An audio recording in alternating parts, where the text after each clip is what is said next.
friends, welcome back to my channel. I am Bharvi and today I am going to tell you the story of Vat Purnima and the story of Sati Savitri.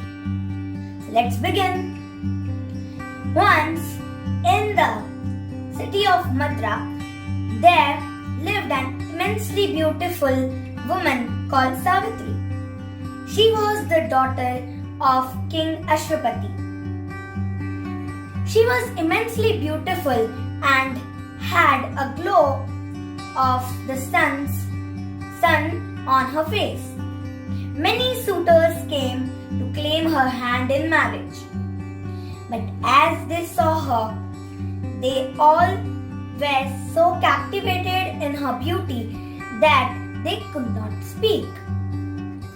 She could not find anything special in all of that suitors. She decided to go on a journey and find her suitor herself. She journeyed for many months until she came to a forest, very tired. There, she saw a young man cutting wood. He was a handsome young man, and Savitri decided to talk to him. After talking for some time with the young man, she learned that his name was Satyavan and he was the son of Dhrutyasena. She also learned that King Dhrutyasena was blind and that's why he had been put in jail by his own brother who was the next heir for the throne. Satyavan was banished in the forest. Savitri was very impressed by the story of the young man and decided to marry that young man. She ran to her capital to tell her father about her marriage. But when she reached there, she saw her father was in a conversation with the sage Narada. The king was very impressed when he heard the news of her daughter Savitri's marriage with the young man Satyavan. But Narada said that Satyavan has only 1 year now to live. Savitri was shocked and she stood still. She vowed before Narada, her family, she will only marry Satyavan.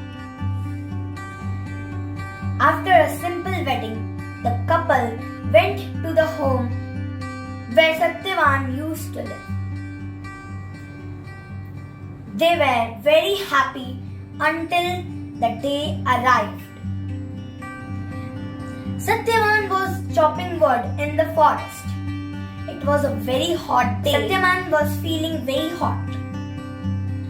Before Savitri could drag him home and give him some water, he fell down under the shade of a tree, and that tree was of banyan.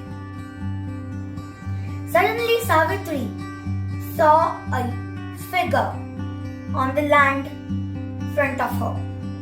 He was Yamraj, the Lord of Death. He had come to claim the body of Satyavan. Savitri followed Yamraj for a very long time. Yamraj granted her a wish and ordered her to leave. So Savitri asked for Satyavan's father's eyesight. Lord Yamraj granted her the wish and continued on his way. But the footsteps of Savitri echoed, and he asked her for the second wish. The second wish that Savitri asked from Yamraj was to restore the kingdom and all the wealth of Satyavan's father. Yamraj granted this wish too. Then Then Yamraj went to his abode, the Yamlok. Savitri followed him there too. Yamraj was moved by the determination of Savitri for a dead man. He granted Savitri a last final wish. Savitri asked the last wish to be a mother of many children. Yamraj granted her the wish too. Then Savitri again followed him. And when Yamraj stopped, Savitri said, "How can be I a mother without my husband?" Yamraj was in thought and he restored Satyavan's life to Savitri. The couple went to their house and lived happily ever after. Thank you. Bye bye.